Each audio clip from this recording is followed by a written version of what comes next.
On my birthday, my sister's daughter tossed her drink on my outfit and said, "Now you look as cheap as you really are." My mom took her side. I just smiled. That night, I canceled my sister's credit card. But at 8:40 a.m., her daughter woke up to find her car gone. And then I was stunned by Sophie's behavior. Sure, we'd had our share of petty arguments before, little eye rolls at family gatherings, sarcastic comments she thought were clever, but nothing that gave her the right to do what she did that night. It wasn't just what she said or the way she said it. It was the fact that she'd done it deliberately in front of everyone and acted like it was nothing. What made it worse was her father. He sat right there, saw the whole thing, and didn't say a single word. Not even a half-hearted, "That's not appropriate." He just looked down at his plate like it wasn't his problem. And the rest of my family, my mom included, seemed completely lost on how to react, as if they'd forgotten basic decency. The evening had started normally enough. I'd invited them over for my birthday dinner, determined to keep it small and avoid the usual chaos that happens when too many people gather. I'd spent the whole day cooking, setting the table, making sure everything felt welcoming.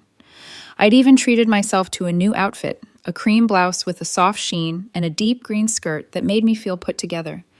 I'd planned for this night to feel like a small celebration just for us. Sophie had been quiet most of the meal, fiddling with her phone while the adults talked.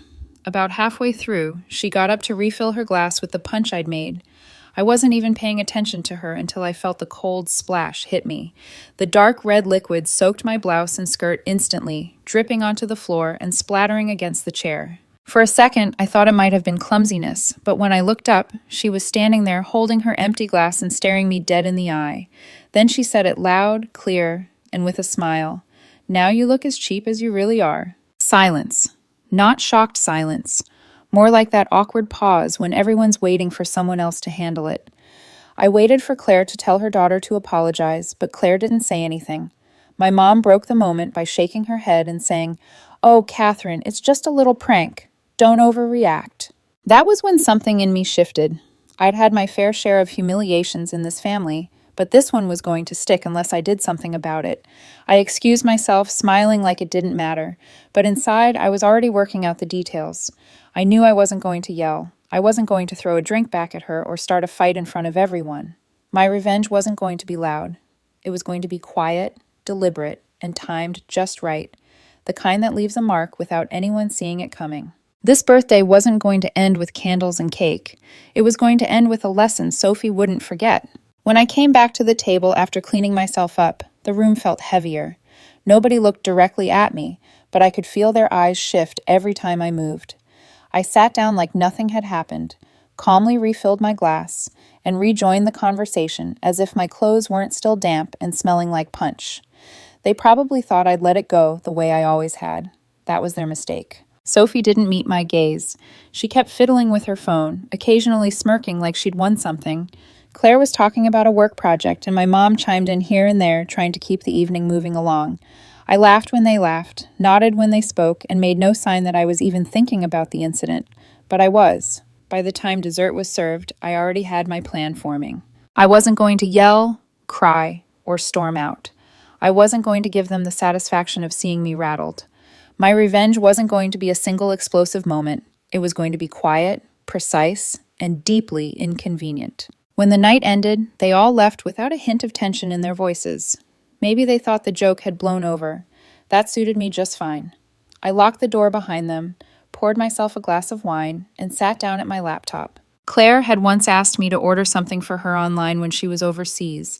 She'd given me her credit card information over the phone, and I'd saved it to make the order. She never changed the card afterward. Over the years, she'd probably forgotten I even had it. I logged into her account. There it was, active with a balance big enough to cover the shopping spree Sophie had been bragging about for weeks. I clicked a few buttons, filled in the required reason, and canceled it completely. Not frozen, not paused. Gone. That was step one. Small, almost invisible, but enough to create a ripple. I didn't need her to connect it to me right away. In fact, I preferred if she didn't. Confusion was just as satisfying as anger. But the real blow wasn't going to be about money. See, Sophie's car, the one she flaunted on Instagram, the one she used to drive her friends around, wasn't technically hers. It was mine. My name was on the title. I'd bought it 2 years ago when Claire's finances were a mess, under the agreement they'd pay me back slowly. They never did, but they acted like the car was Sophie's by right. The keys were in my kitchen drawer. I had a friend with a secure garage on the other side of town. That night, I placed the keys in my bag and went to bed with a calm I hadn't felt in years. Tomorrow morning, Sophie was going to learn something her mother had never taught her. Some people don't play by your rules. I woke up early the next morning, earlier than I usually did on weekends. The house was quiet. I woke up early the next morning, earlier than I usually did on weekends. The house was quiet, and the air still carried that faint, smug energy from last night. I made coffee, set my mug on the counter, and picked up my bag. The car keys were inside, exactly where I'd placed them the night before. Sophie's weekend routine was predictable. She never got out of bed before 9 o'clock unless she had something exciting to do. That gave me more than enough time. I slipped outside, unlocked her precious little car, and slid into the driver's seat. The interior still smelled faintly of her perfume, that overly sweet kind teenagers think makes them sophisticated. The streets were empty. I drove across town to my friend Mark's place, a secure garage behind his workshop. Mark didn't ask why I was there before sunrise. He just watched me pull in, listened to me say, "Keep it here for a while," and nodded. That's one thing I like about Mark. He doesn't pry. By 8:40 a.m., I was back home, sitting at my kitchen table with my coffee and a clear view of the driveway. Right on cue, Sophie came outside, hoodie, messy bun, keys in hand. She stopped short. Her head turned one way, then the other.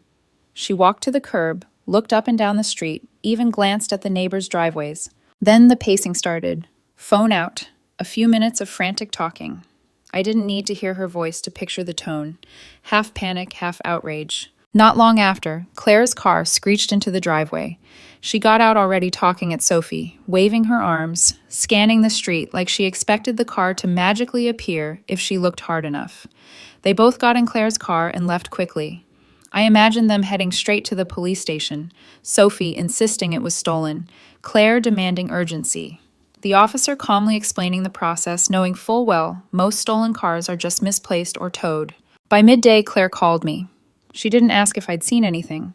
She went straight into complaining about how unsafe my neighborhood had become, how kids can't have anything nice anymore, and how the police don't do their jobs. I made the right noises, sympathetic but detached, and let her vent without offering help, because help wasn't coming, not from me. The car was safe, tucked away, and staying right where it was. This wasn't about destroying it or even keeping it forever. This was about removing something they assumed they were entitled to, making them live without it, feel the weight of the absence. And the best part? They still didn't have the faintest clue it was me. By the second day, the tone of Claire's calls had changed. The panic was still there, but it had hardened into anger. Sophie wasn't just upset anymore. She was furious. Losing the car meant she had missed a lunch she'd been bragging about for weeks, skipped her part-time job, and now Claire refused to let her borrow her own car, afraid Sophie would lose that one too. I pictured Sophie sulking in her room, door slammed, phone buzzing, with unanswered messages from friends who'd moved on without her. That alone was satisfying. But then an unexpected problem landed in my lap.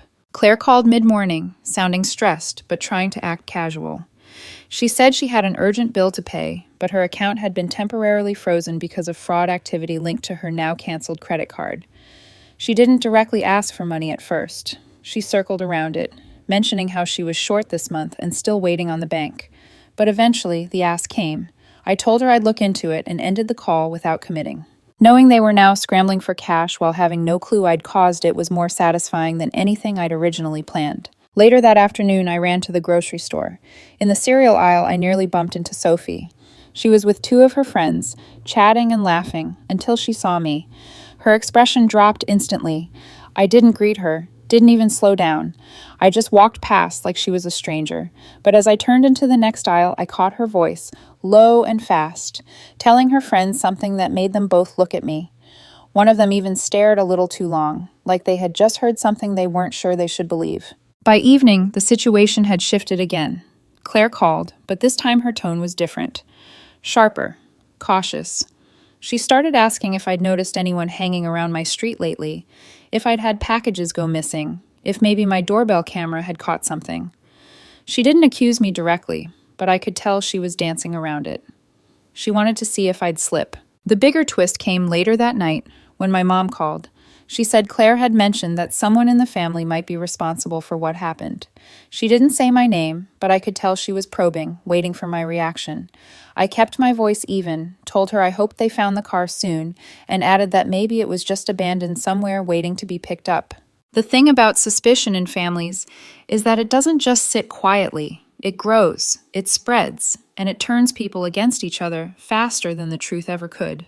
I hadn't planned for them to start doubting each other so soon, but now that it was happening, I wasn't about to stop it. I just had to keep quiet, keep calm, and watch as the cracks widened.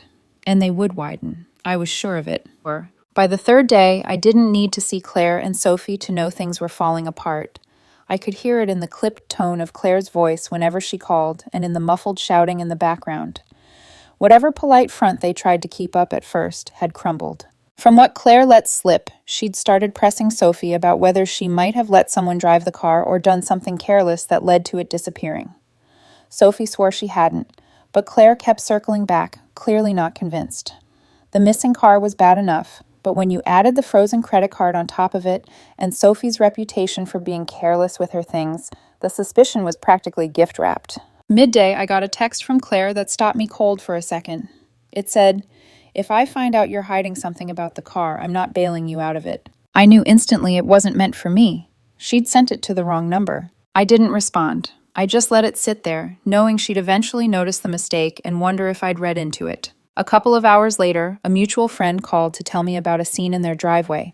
Sophie had been yelling at Claire so loudly that neighbors came outside to watch.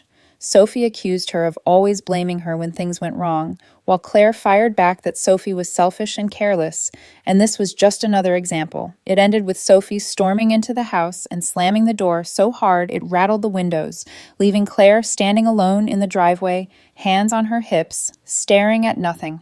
That evening, my mom called for the second time in 2 days, her tone noticeably cooler. She said Claire had hinted again that someone in the family might be behind the missing car. Mom didn't outright accuse me, but I could tell she was testing the waters. I kept my voice steady, told her it would be terrible if that were true, and even added that I'd keep my eyes open in case I spotted the car nearby. She seemed satisfied enough to end the call, but I could feel the suspicion still simmering under the surface. The best part was knowing they had no idea the car was sitting untouched in Mark's locked garage.